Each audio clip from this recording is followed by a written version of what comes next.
आइए सुनते हैं मुंशी प्रेमचंद की कहानी गुल्ली डंडा। हमारे अंग्रेजी दोस्त माने या न माने, मैं तो यही कहूंगा कि गुल्ली डंडा सब खेलों का राजा है।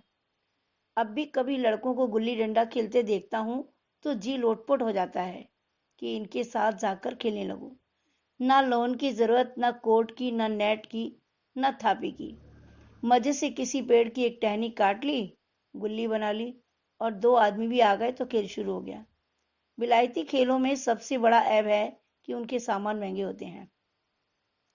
जब तक कम से कम एक सैकड़ा ना खर्च कीजिए, खिलाड़ियों में शुमार ही नहीं हो सकते। ये गुल्ली डंडा है कि बिना हर फिटकरी के चोखा रंग देता है। पर हम अंग्रेजी चीजों के पीछे ऐसे दीवाने हो रहे हैं कि अपनी सभी चीजों से अरुचि हो गई है। हमारे स्कूलों में हर एक लड़के से 3-4 रुपए सालाना केवल खेलने की फीस ली जाती है। किसी को यह नहीं सोचता कि भारतीय खेल खिलाएं जो बिना दाम कौड़ी के खेले जाते हैं। अंग्रेजी खेल उनके लिए है जिनके पास धन है। गरीब लड़कों के सिर क्यों यह व्यसन मरते हो। ठीक है, गुल्ली से आंख फूट जाने का भय रहता है, तो क्या क्रिकेट से सिर फूट जाने, तिल्ली फट जाने, टांग टूट जाने का भय नहीं रहता। अगर हमारे माथे में गुल्ली का दाग आज तक बना हुआ है तो हमारे कई दोस्त ऐसे भी हैं जो थापी को बैसाखी से बदल बैठे। खैर, ये अपनी अपनी रुचि है। मुझे गुल्ली ही सब खेलों में अच्छी लगती है और बचपन की मीठी स्मृतियों में गुल्ली ही सबसे मीठी है। वह प्रातःकाल घर से निकल जाना, वह पेड़ पर चढ़कर टहनियां काटना और गुल्ली डंडे बनाना, वह उत्साह, वह लगन, वह खिलाड़ियों के जमघटे, वह पदना और पदाना, वह लड़ाई झगड़े, वह सरल स्वभाव जिसमें छूत अछूत, अमीर गरीब का बिल्कुल भेद न रहता था, जिसमें अमीराना चोचलों के प्रदर्शन की, अभिमान की गुंजाइश ही न थी। यह उसी वक्त भूलेगा जब घर वाले बिगड़ रहे हैं, पिताजी चौके पर बैठे बेग से रोटियों पर अपना क्रोध उतार रहे हैं।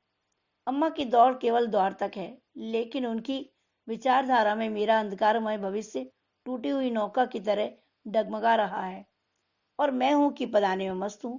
न नहाने की सुध है, न खाने की। गुल्ली है तो जरा सी, पर उसमें दुनिया भर की मिठाइयों की मिठास और तमाशों का आनंद भरा हुआ है। मेरे हमजोलियों में एक लड़का गया नाम का था। मुझसे 2-3 साल बड़ा होगा। दुबला लंबा, बंदरों की सी लंबी लंबी पतली पतली उंगलियां, बंदरों की सी चपलता, वही झल्लाहट। गुल्ली कैसी हो उस पर इस तरह लपकता था जैसे छिपकली कीड़ों पर लपकती है। मालूम नहीं उसके माँ बाप थे या नहीं, कहाँ रहता था, क्या खाता था, पर था हमारे गुल्ली क्लब का चैंपियन। जिसकी तरफ वह आ जाए उसकी जीत निश्चित थी। हम सब उसे दूर से आते देख उसका दौड़कर स्वागत करते थे और उसे अपना गोइया बना लेते थे। एक दिन हम और गया दो ही खेल रहे थे। वह पदा रहा था, मैं पद रहा था। मगर कुछ विचित्र बात है कि पदाने में हम दिन भर मस्त रह सकते हैं, पदना 1 मिनट का भी अखरता है। मैंने गला छुड़ाने के लिए सब चालें चली जो ऐसे अवसर पर शास्त्र विहित न होने पर भी क्षम्य है, लेकिन गया अपना दाव लिए वगैरह मेरा पिंड न छोड़ता था। अनुनय विनय का कोई असर न हुआ। मैं घर की ओर भागा। गया ने मुझे दौड़कर पकड़ लिया और डंडा तानकर बोला, मेरा दाव देकर जाओ। पद आया तो बड़े बहादुर बन के पदने की बेर क्यों भागे जाते हो।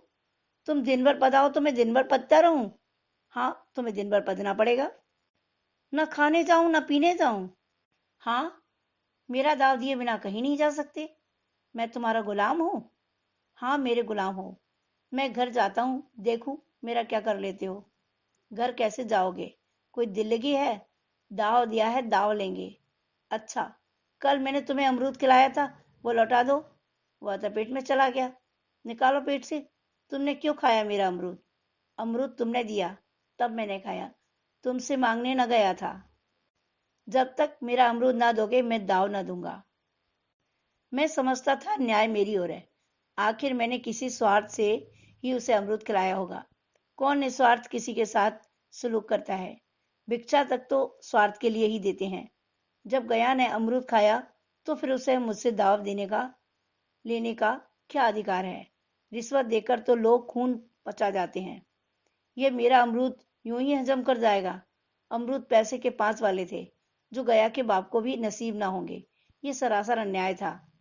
गया ने मुझे अपनी ओर खींचते हुए कहा, मेरा दाव देकर जाओ, अमरूद समरूद मैं नहीं जानता। मुझे न्याय का बल था, वह अन्याय पर डटा हुआ था। मैं हाथ छुड़ाकर भागना चाहता था, वह मुझे जाने ना देता था। मैंने गाली दी, उसने उससे कड़ी गाली दी, और गाली नहीं, दो एक चांटा जमा दिया। मैंने उसे दांत काट लिया, उसने मेरी पीठ पर डंडा जमा दिया। मैं रोने लगा। गया मेरे इस अस्त्र का मुकाबला न कर सका, भागा। मैंने तुरंत आंसू पोंछ डाले, डंडे की चोट भूल गया और हंसता हुआ घर में जा पहुंचा। मैं थानेदार का लड़का एक नीच जात के लौंडे के हाथों पिट गया। यह मुझे उस समय भी अपमानजनक मालूम हुआ, लेकिन घर में किसी से शिकायत ना की। उन्हीं दिनों पिताजी का वहां से तबादला हो गया। नई दुनिया देखने की खुशी में ऐसा फूला कि अपने हमजोलियों से बिछड़ जाने का बिल्कुल दुख ना हुआ। पिताजी दुखी थे, यह बड़ी आमदनी की जगह थी। अम्मा जी भी दुखी थी, यहाँ सब चीजें सस्ती थी और मोहल्ले की स्त्रियों से घराव सा हो गया था। लेकिन मैं मारे खुशी से फूला नहीं समाता था, लड़कों से जी उड़ा रहा था। वहां ऐसे घर थोड़े ही होते हैं, ऐसे ऐसे ऊंचे घर हैं कि आसमान से बातें करते हैं। वहां के अंग्रेजी स्कूल में कोई मास्टर लड़कों को पीटे तो उसे जेल हो जाए। मेरे मित्रों की फैली हुई आंखें और चकित मुद्रा बतला रही थी कि मैं उनकी निगाह में कितना ऊंचा उठ गया हूं। बच्चों में मिथ्या को सत्य बना लेने की वह शक्ति है जिसे हम तो सत्य को मिथ्या बना लेते हैं। क्या समझेंगे? उन विचारों को मुझसे कितनी स्पर्धा हो रही थी, मानो कह रहे थे, तुम भाग्यवान हो भाई, जाओ, हमें तो इस उजड़ ग्राम में जीना भी है और मरना भी।